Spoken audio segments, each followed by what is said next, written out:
আচ্ছা, আমাদের এই পৃথিবীটা যে কতটা রহস্যময় আর বর্ণিল হতে পারে সেটা আমরা অনেক সময়ই ভুলে যাই, তাই না? কিন্তু পৃথিবীর বুকে এমন কিছু জায়গা লুকিয়ে আছে যা যে কোনো কল্পনাকেও হার মানায়। এমনই একটা জায়গা হলো হরমুজ প্রণালী।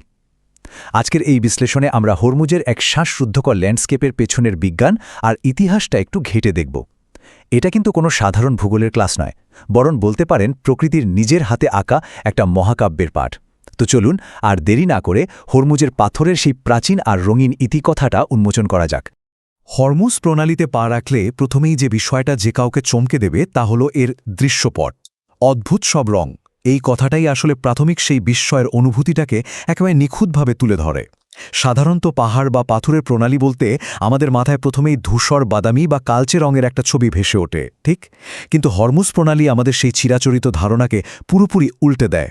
সেখানে গেলে চারপাশের পরিবেশটাকে এক অচেনা জগৎ বলে মনে হতে শুরু করবে। রঙের বৈচিত্র্য এতটাই তীব্র যে প্রথম ধাক্কায় একে প্রাকৃতিক বলে বিশ্বাস করাই কঠিন হয়ে দাঁড়ায়। মনে হবে যেন আকাশ থেকে কেউ এক বিশাল রঙের পাত্র উপর করে ঢেলে দিয়েছে পুরো উপত্যকার উপর। পর্ব ১, প্রকৃতির রঙিন ক্যানভাস। তো চলুন এবার একটু গভীরে গিয়ে দেখা যাক ঠিক কী কারণে এই ল্যান্ডস্কেপটা এত বেশি দৃষ্টিনন্দন আর অদ্ভুত রকমের বর্ণিল। এখানে সবচেয়ে কৌতূহলোদ্দীপক বিষয়টা হচ্ছে রঙের নির্দিষ্ট একটা প্যালেট। একেবারে উজ্জ্বল হলুদ, গাঢ় কমলা আর গভীর বেগুনি রঙের ছটা। মানে এই রঙগুলো সাধারণ কোনো পাথরে সচরাচর দেখাই যায় না। হলুদ রঙটা দূর থেকে দেখলে মনে হতে পারে যেন স্তরে স্তরে কেউ সোনা বিছিয়ে রেখেছে। কমলা রঙটা আবার সূর্যাস্তের আভার মতো পুরো পাহাড় জুড়ে একটা অদ্ভুত উষ্ণতা ছড়িয়ে দেয়। আর তার সাথে যখন বেগুনি রঙের ছোঁয়া এসে মেশে, পুরো দৃশ্যপটটা যেন একটা জাদুকরী রহস্যময় রাজ্যের রূপ নেয়।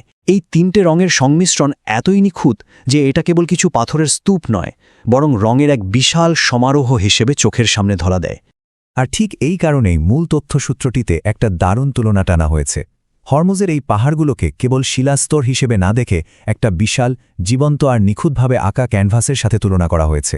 একজন শিল্পী যেমন তার ক্যানভাসে অত্যন্ত যত্ন নিয়ে নানা রঙের আঁচড় কাটেন, ঠিক তেমনই মনে হয় যেন প্রকৃতি নিজেই তার তুলি দিয়ে পাহাড়গুলোর গায়ে হলুদ, কমলা আর বেগুনি রঙের প্রলেপ লাগিয়ে দিয়েছে। দৃশ্যটা এতটাই নিখুঁত যে ভূতাত্ত্বিক কাঠামোর গণ্ডি পেরিয়ে এটা যেন আক্ষরিক অর্থেই শিল্পের পর্যায়ে পৌঁছে গেছে। আর এই ক্যানভাসটা কিন্তু কোনো জাদুঘরের চার দেয়ালে বন্দী নেই, উন্মুক্ত আকাশের নিচে শতাব্দীর পর শতাব্দী ধরে প্রদর্শিত হয়ে চলেছে। পর্ব ২, তাপ, চাপ এবং সময়। আচ্ছা, সাধারণ পাথরগুলো ঠিক কিভাবে এমন অসাধারণ একটা ক্যানভাসে পরিণত হলো? চলুন এবার সেই সৃষ্টির পেছনের বিজ্ঞানটা একটু বুঝে নেওয়া যাক। আসল বৈজ্ঞানিক সত্যটা জানলে রীতিমতো অবাক হতে হয়। এই অদ্ভুত সুন্দর রঙগুলো কিন্তু কোনো জাদুর ফসল নয়। এগুলো আসলে প্রকৃতির দুটো অত্যন্ত শক্তিশালী এবং সম্পূর্ণ বিপরীতমুখী শক্তির এক মহাকাব্যিক সংঘর্ষের সরাসরি ফলাফল।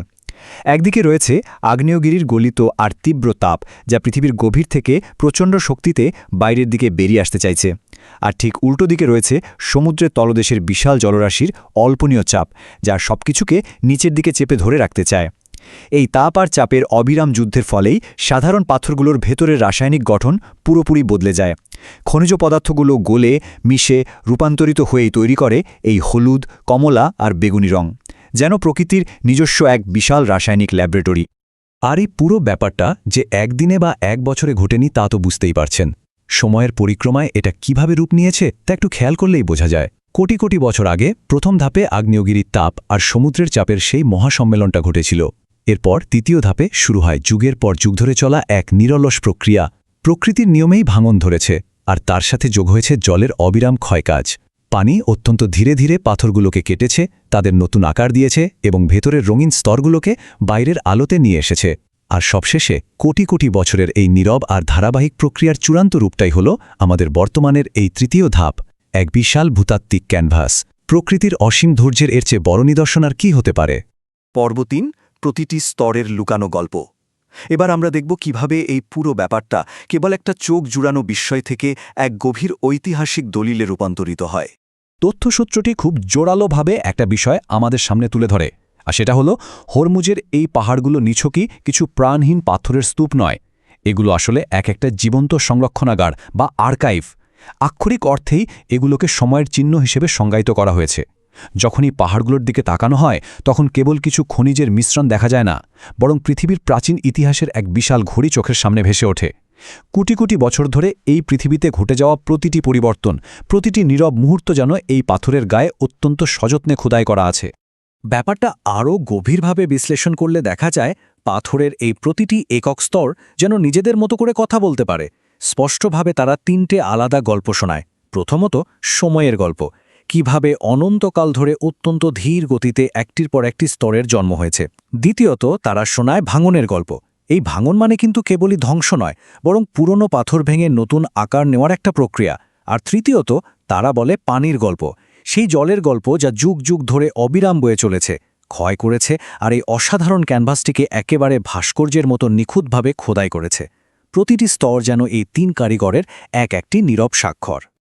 আজকের এই বিশ্লেষণটির একদম শেষে এসে একটা গভীর আর চিন্তায় ফেলে দেওয়ার মতো প্রশ্ন আমাদের ভাবিয়ে তোলে। আমরা তো জানলাম যে এই রঙিন স্তরগুলো পৃথিবীর সুদীর্ঘ ইতিহাসের একটা অধ্যায়, কিন্তু যদি এই পাথরের প্রতিটি স্তর সত্যি কথা বলতে পারে, যদি তারা এত দীর্ঘ সময়ের ভাঙন গড়ার সাক্ষী হয়ে থাকে, তবে পৃথিবীর বুক থেকে হারিয়ে যাওয়া আর কত প্রাচীন গল্প তাদের ভেতরে সযত্নে লুকিয়ে আছে। সময় আর জলের আর এমন কি অজানা রহস্য রয়েছে যা এখনও কেউ শোনেনি? কেবল সঠিক একজন শ্রোতার অপেক্ষায় তারা প্রহর গুনছে। এই বিস্ময়কর ক্যানভাসটা শুধু মুগ্ধই করে না, বরং প্রকৃতির বিশালতার সামনে আমাদের আরও অনেক বেশি কৌতূহলী করে তোলে।